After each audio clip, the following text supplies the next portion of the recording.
Welcome back to our YouTube channel study with student. So आपको मैंने इससे पहले वाले वीडियो के अंदर बेसिकली माइटोसिस बता दिया था कैसे क्या प्रोसेस होती है। तो इस वीडियो के अंदर हम म्यूसिस पढ़ेंगे। तो हमें एक बार देख लेते हैं म्यूसिस होते क्या है। तो उसको जैसे कि हमने इक्वेशनल डिवीजन कहा था, इक्वेशनल डिवीजन, तो इसको हम क्या कहेंगे, अनइक्वल डिवीजन। यानी कि अनइक्वल क्यों है, क्योंकि इसके अंदर हम लास्ट में जाके देखेंगे तो आपका क्रोमोसोम नंबर भी ऑफ हो चुका होगा, और क्रोमोसोम नंबर के साथ साथ आपका जो डीएनए कंटेंट है, जो ओरिजिनल पेरेंट आपकी सेल थी, उससे आपका डीएनए भी हाफ हो चुका होगा। तो इसको हम अच्छे से पढ़ेंगे, कहाँ पर क्रोमोसोम हाफ हुए और कहाँ पर डीएनए। जो कंफ्यूजिंग पॉइंट है उसको बिल्कुल आपसे इतनी लीनियंट तरीके से समझाया जाएगा, इतने आसान तरीके से समझाया जाएगा। आशा करता हूँ कि आप साथ देंगे और इसको अच्छे से पढ़ने की कोशिश भी करेंगे। तो चलिए चलते हैं म्यूसिस के ऊपर।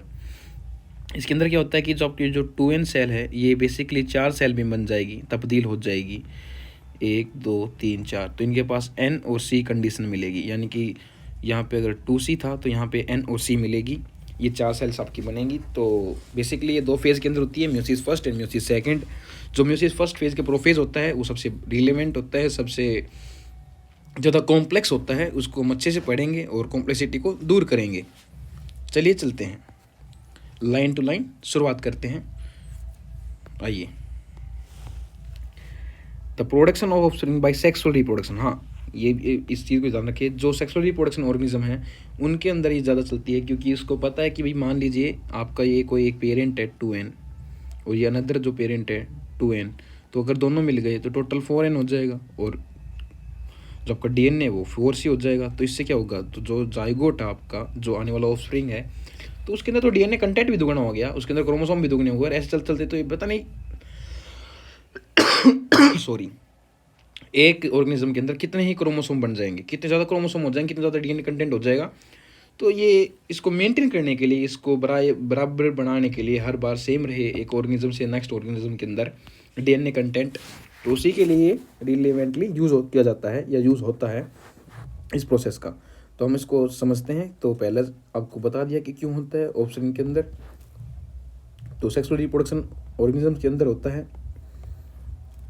इसके अंदर क्या होता है, फ्यूजन ऑफ 2 गैमेट। यदि देखिए, अगर वो आपसे कहे कि भाई गैमेट फॉर्मेशन हो गई, तो क्या वो सेक्सुअल रिप्रोडक्शन होगी? नहीं, गैमेट फॉर्मेशन कभी भी आपको सेक्सुअल रिप्रोडक्शन से नहीं मैच करनी है। हमेशा फ्यूजन ऑफ गैमेट, यानी कि जब 2 गैमेट मिल गए, जब 2 गैमेट आपस में मिल जाएं, एक नया ऑफस्प्रिंग बनाएं मिलकर, तभी उसको हम सेक्सुअल रिप्रोडक्शन के अंदर काउंट करेंगे।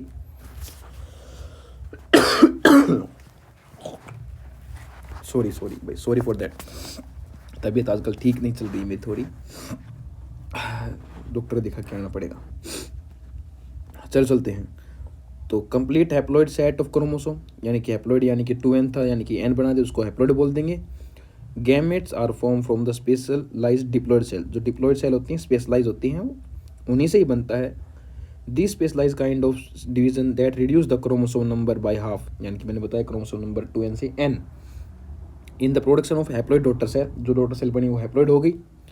This kind of division is called the meiosis. इस प्रकार के डिवीजन को म्यूसिस बोलते हैं। Meiosis ensure the production of haploid phase of the life cycle of sexual reproduction organism के अंदर होता है, चाहे वो पेड़ हो या एनिमल हो, सब के अंदर होता है। वेयर द फर्टिलाइजेशन, जब दोनों मिल जाएंगे यानी फर्टिलाइज हो जाएगा, एग स्पर्म का मीट हो जाएगा, तो वो वापस कम बैक कर लेते हैं, जितने का ओरिजिनल पेरेंट था उतने का वो बन जाता है।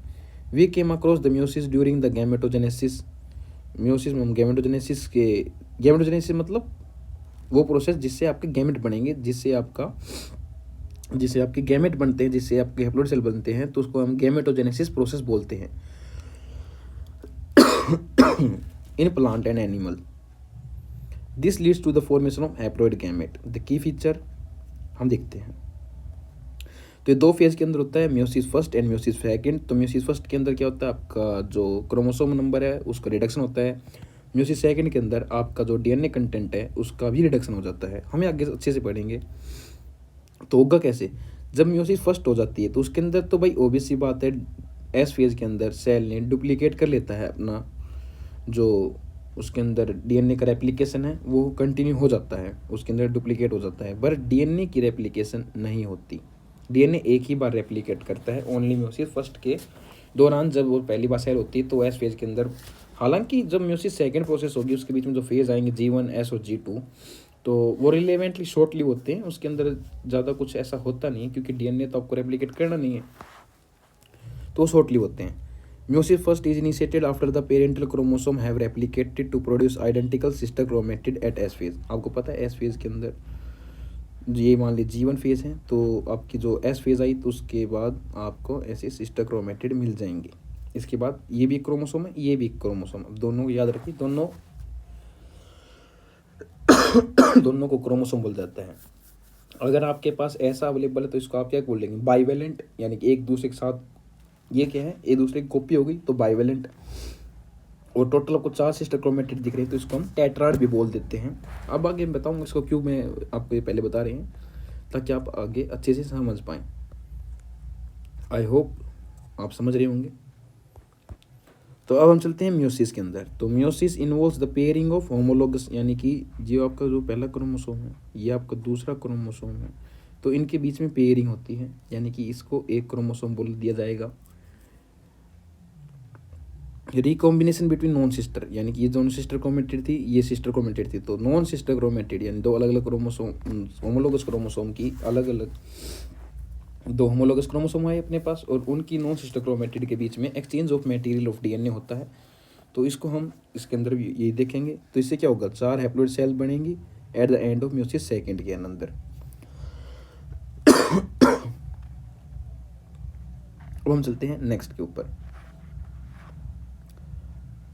तो म्यूसिस फर्स्ट रिलेवेंटली सबसे बड़ी होती है और कॉम्प्लेक्स होती है। हम इसकी 5 स्टेज होती हैं, तो मैंने इसको जैसे नाम याद किया है भाई, ले जा पर दे देना, यानी लिप्टोटीन, जाइगोटीन, पकाइटीन, डिप्लोटीन और डाइकाइनेसिस। तो ऐसे मैंने 5 ही फेज याद कर रखी हैं भाई, ले जा पर दे देना, यानी कि आप किसी को बुक दे दी तो आप क्या कहोगे भाई, ले जा पर दे दियो, तो इसको ले जा पर दे देना से मैंने बनाया है, बाकी आप अपने अपने बना सकते हैं।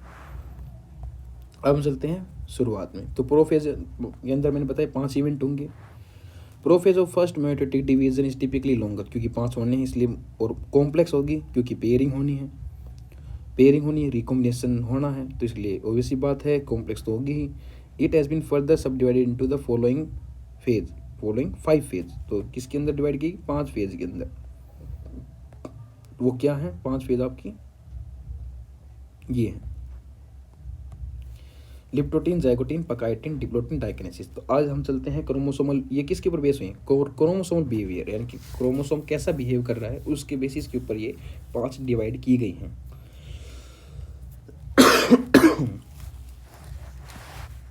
हम चलते हैं पहला, during leptotene stage the chromosome become gradually visible under light microscope. उसके अंदर देख सकते हैं। Composition of chromosome continue through the leptotene. Leptotene के दौरान क्या होता है, क्रोमोसोम चलता रहता है, कॉम्पैक्ट होना शुरू हो जाता है, कॉम्पैक्ट होता रहता है, तो इसको हम लिप्टोटीन बोल देते हैं।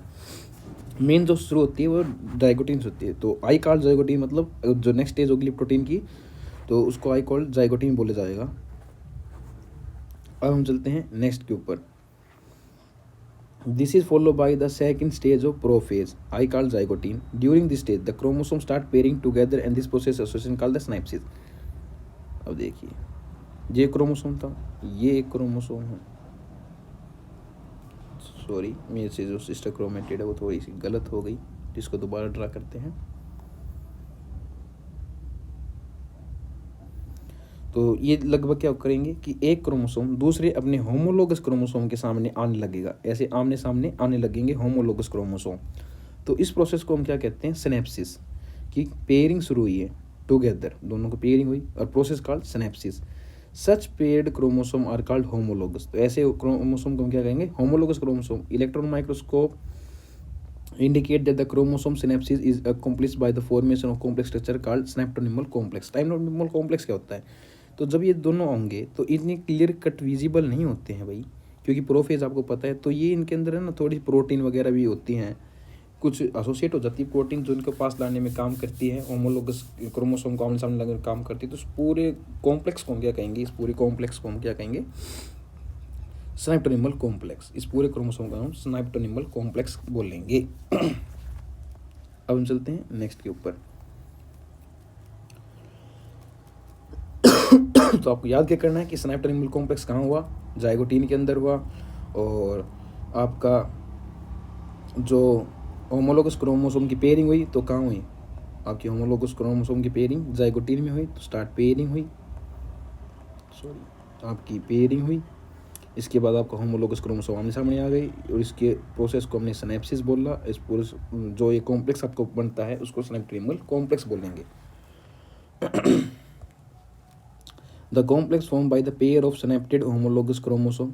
होमोलोगस क्रोमोसोम मैंने आपको बताया था, इसको बाइवेलेंट मैंने आपको पहले बताया कि भाई बाइवेलेंट इसको बोल देते हैं, और टेट्राड इसकी फॉर्मेशन, यानी 1 2 3 4, ये टेट्राड की फॉर्मेशन, एक इसको मान लीजिए 2 3 4, तो ये टेट्राड होगी। और जब आप क्रोमोसोम को गिनेंगे तो ये बाइवेलेंट, जब आप इसकी सिस्टर क्रोमेटिड को गिनेंगे तो इसको बाइवेलेंट टेट्राड, यानी कि 4 4 क्रोमेटिड है, सिस्टर 2 क्रोमेटिड होती हैं आपस में, तो 4 क्रोमेटिड बनी, तो इसको क्या कहेंगे हम, टेट्राड बोल देंगे। और जबकि आप जो क्रोमोसोम को देख के चलेंगे तो बाइवेलेंट बोला जाएगा।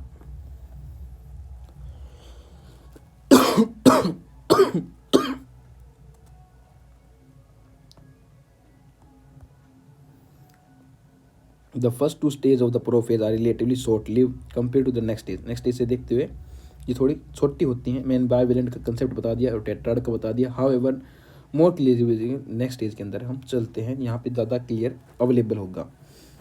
During this stage the 4 chromatid, यानी जो 4 क्रोमेटिड थी हमारी, या ऑफ ईच बाइवेलेंट, यानी कि हर एक बाइवेलेंट की chromosome become distinct and clearly appear, वो सामने एकदम साफ आपको दिखने शुरू हो जाएंगी।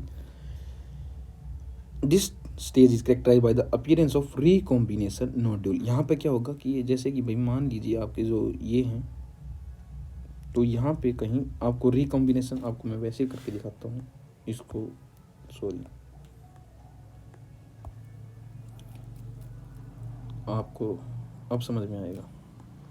ये मान लीजिए आपका एक क्रोमोसोम, और यह मान लीजिए आपका सेकंड, ये तो होमोलोगस क्रोमोसोम हो गए हैं। तो यहाँ पर आप कहीं देख रहे हो कि ये दोनों क्रॉस करके जा रहे हैं, एक दूसरे को क्या करके जा रहे हैं, क्रॉस करके जा रहे हैं। यानी कि यहाँ पे क्या हुआ है, यहाँ पे रिकॉम्बिनेशन होने, यानी एक्सचेंज ऑफ डीएनए मटेरियल होना है। तो इसके लिए क्या बनाना पड़ेगा, एक एक आपको रिकॉम्बिनेशन नोड्यूल बनेगी। तो रिकॉम्बिनेशन नोड्यूल के अंदर कुछ प्रोटीन्स होते हैं, एक एंजाइम होता है रिकॉम्बिनेज एंजाइम, जो इसको सिस्टर क्रोमेटिड को सॉरी सिस्टर क्रोमेटिड को ऐसे कर देगा, यानी कि इस वाली को इधर और इस वाली को इधर एक्सचेंज करवा देगा बेसिकली कुछ पार्ट ऑफ डीएनए को। तो यही होता है। तो क्या होगा, this site which is the crossing over occur between non sister, आपको पता है कि नॉन सिस्टर क्रोमेटिड के अंदर ओवर है। Crossing over is exchange of genetic material between the 2 homologous chromosome, ये मैंने बताया है। Crossing over is also enzyme mediated process called the enzyme involved is called recombinase enzyme, मैंने आपको पहले बताया। Crossing over lead to the recombination of genetic material into 2 chromosome, यानी कि रिकॉम्बिनेशन, यानी इधर उधर मटेरियल हो गया, यानी रिकॉम्बिनेशन बन गए। The recombination between homologous chromosome is completed by the end of pachytene. आपको इस पे ध्यान देना है, सबसे ज़्यादा ध्यान इसी लाइन के ऊपर आपको देना। ये क्या कहता है, homologous chromosome is completed by the end of pachytene, यानी जब पकाइटिन खत्म होगा तो होमोलोगस क्रोमोसोम की रिकॉम्बिनेशन हो जाएगी। ये ध्यान दीजिएगा इस लाइन के ऊपर। तो ये तो सब याद रखते हैं भाई, रिकॉम्बिनेशन नोड्यूल कहाँ बनी, होमोलोगस क्रोमोसोम के बीच में पेयरिंग हुई, और भाई नॉन सिस्टर क्रोमेटिड के बीच में एक्सचेंज हुआ, पर ध्यान कहाँ नहीं दिया जाता, इस लाइन के ऊपर ध्यान नहीं दिया जाता भाई, जिसके ऊपर हमने ध्यान दिया है। तो ये कंप्लीट कहाँ हो जाती है, तो कंप्लीट होती है आपकी पकाइटिन के अंदर ही। अब आपको क्या कहेगा कि एक आप जाओगे तो आपको एक एक्स स्ट्रक्चर सा मिल जाएगा ऐसा। तो जब आप जाओगे तो एक्स स्ट्रक्चर से आपको मिल जाएगा, तो ये एक्स स्ट्रक्चर इसको बोल रहे हैं, तो ये एक्स टाइप्स यानी कि क्रॉस करके जा रहे हैं दूसरे को, तो एक्स स्ट्रक्चर मिलेगा आपको। जो एक्स स्ट्रक्चर है इसको हम क्या कहेंगे, चियाज़मेटा कहेंगे। तो देखिए, diplotene is recognised by the dissolution of the synaptonemal complex. Synaptonemal complex जो हमने वो पूरा घुला हुआ मिला हुआ था उसको अलग अलग हो जाएगा। Tendency of the recombination homologous chromosome bivalent, वो अलग अलग हो जाएंगे दोनों, यानी कि जो आसपास आपके मिले थे ऐसे वो अलग अलग हो जाएंगे। To separate from the each other except the site of crossing over, crossing over की जगह से सिर्फ छोड़कर, यानी कि क्रॉसिंग ओवर जहाँ हुई थी वहाँ ये आपस में नहीं होंगे, टूटेंगे नहीं, बाकी सब जगह से अलग अलग हो जाएंगे। तो आपको एक एक्स स्ट्रक्चर सा मिलेगा जिसको हम चियाज़मेटा कहेंगे। अब ये कहेगा कि कुछ वर्टिब्रेट्स की जो oocyte होती हैं, यानी कि वो फीमेल एग जो होता है, तो वो इस स्टेज पे आके रेस्ट कर जाता है। कब तक? लास्ट फॉर मंथ और ईयर, कुछ महीने या सालों तक। तो ह्यूमन के अंदर सालों तक करता है। तो आप ये कहोगे भाई इसके बाद की प्रोसेस कब शुरू होगी? ये रेस्ट आ गया, यहाँ पे रुक गया, तो आगे प्रोसेस कब शुरू होगी? तो आगे की प्रोसेस ड्यूरिंग फर्टिलाइजेशन, जब जैसे ही स्पर्म एंटर करता है एग के अंदर, तो आगे की प्रोसेस शुरू हो जाती हैं। आई होप वो हम आगे पढ़ेंगे। आई होप आप यहाँ तक समझ गए होंगे, और डाउट आता है तो आप कमेंट सेक्शन में ज़रूर बताइएगा, उसको सोल्व करने की कोशिश करेंगे। Sorry. In oocyte of some vertebrate diplotene can last for month और ईयर। जो फाइनल स्टेज है उसको हम डाइकाइनेसिस कहते हैं। This is marked by the terminalisation of chiasmata, यानी कि जो आपका क्रॉसिंग ओवर जो हुआ था वहाँ पर ऐसे क्रोमोसोम का, अब वो भी अलग अलग हो जाएंगे, खुल जाएंगे। This phase of chromosome are fully condensed and meiotic spindle, मैंने जैसे कि वो माइटोटिक स्पिंडल बताया था, ऐसे म्योटिक स्पिंडल भी बनेंगे। Is assemble to prepare the homologous chromosome for separation, तो वहाँ पे आपको सेपरेट करवाने के लिए जो प्रोसेस पीछे माइटोसिस में चली थी वही यहाँ अब शुरू हो जाएगी। अब बेसिकली सारी प्रोसेस सेम होंगी। Bye the end of diakinesis the nucleolus disappear, आपको पता है न्यूक्लियर एनवेलप डिसअपियर हो जाएंगी, गोल्गी वगैरह बॉडी खत्म हो जाएंगी, ये सब कुछ हो जाएगा। अब हम चलते हैं नेक्स्ट के अंदर, यानी कि मेटाफेज 1 के अंदर। तो मैं आपको डायग्रामेटिकली पहले समझा देता हूँ कुछ चीज़ें।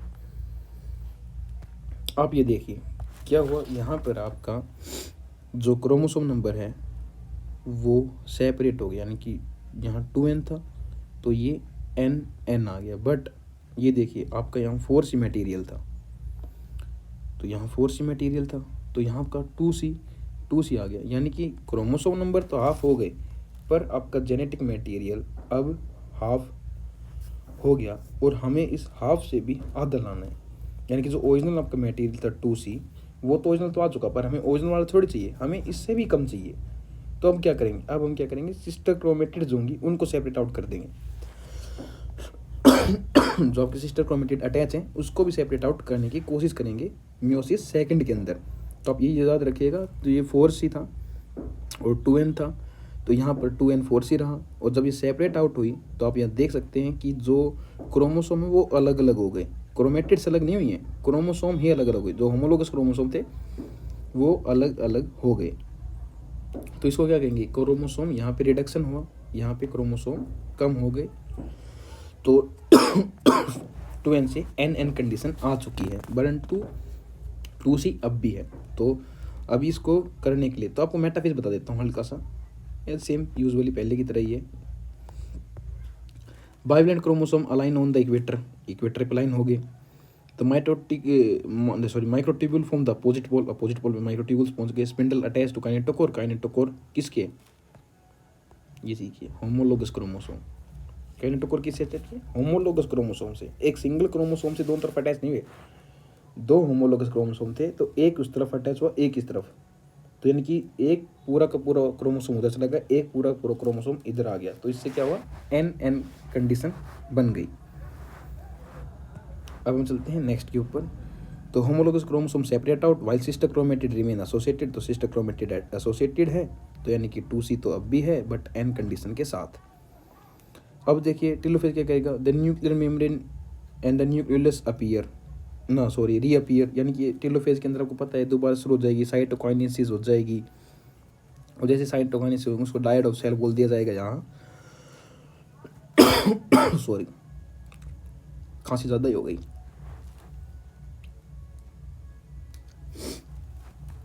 All thought of many cases chromosome do undergo some disappearance, यानी कि गायब हो जाएंगे।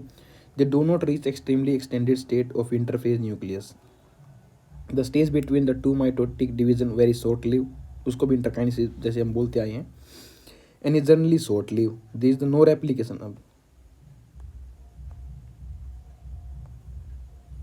इम्पोर्टेंट लाइन मैंने मार्क की, अब इसको समझते हैं। सॉरी। तो अब इसको हम समझते हैं क्या हुआ। यहाँ पे आप देखिए कि जो रेप्लिकेशन है वो एक बार हुई है, तो यानी कि 2C से 4C बन गया। अगर यहाँ पर मैं कहूँ कि भाई मेरे को क्रोमोसोम नंबर तो हाफ कर दिया, बट को डीएनए कंटेंट भी तो हाफ करना है भाई, डीएनए कंटेंट भी तो मेंटेन करना है ना अगले वाले जो जनरेशन आई उसके अंदर। तो इस वजह से इसमें इंटरफेस के अंदर डीएनए का रेप्लिकेशन नहीं होता है।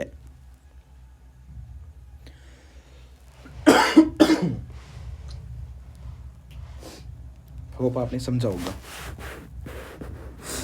तो म्यूसिस सेकंड में जल्दी से कंप्लीट कर देता हूँ, मैं थोड़ा सा बीमार हो गया हूँ, ज़्यादा ही कुछ बुखार सा तबीयत लग रही है। तो meiosis second is initiated by immediately after the cytokinesis, usually before the chromosome have fully elongated. In contrast meiosis first and second resembles to normal mitosis की तरह दिखती है। द न्यूक्लियर मेम्ब्रेन डिसअपीयर, ये सब कुछ वही का वही रिपीट हो रहा है जो पहले बिल्कुल एग्जैक्ट रिपीटेड है। बस यहाँ पे क्या होगा, यहाँ पे होगा कि आपके, अब मैं यहाँ पे आपको समझाता हूँ चलो कलर बदल के ही समझाते हैं, ग्रीन से अच्छा रहेगा।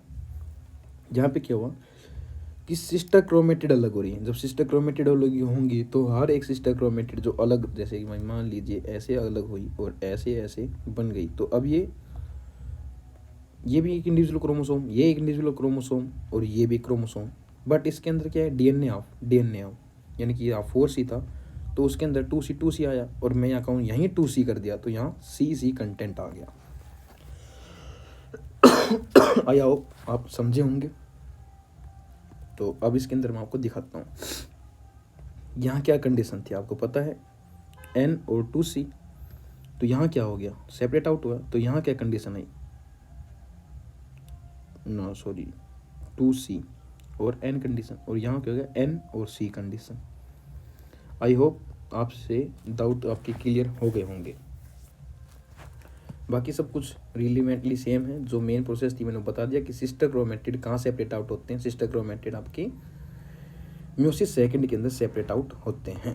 तो टेलोफेज आपको पता है, telophase second which is the 2 group of chromosome once again get enclose to nuclear envelope, cytokinesis होगी और रिजल्ट क्या होगी, टेट्राड, यानी कि 4 ऐसी सेल बन जाएंगी, चारों हैप्लॉइड डॉटर सेल होंगी यानी कि N और C कंडीशन के साथ।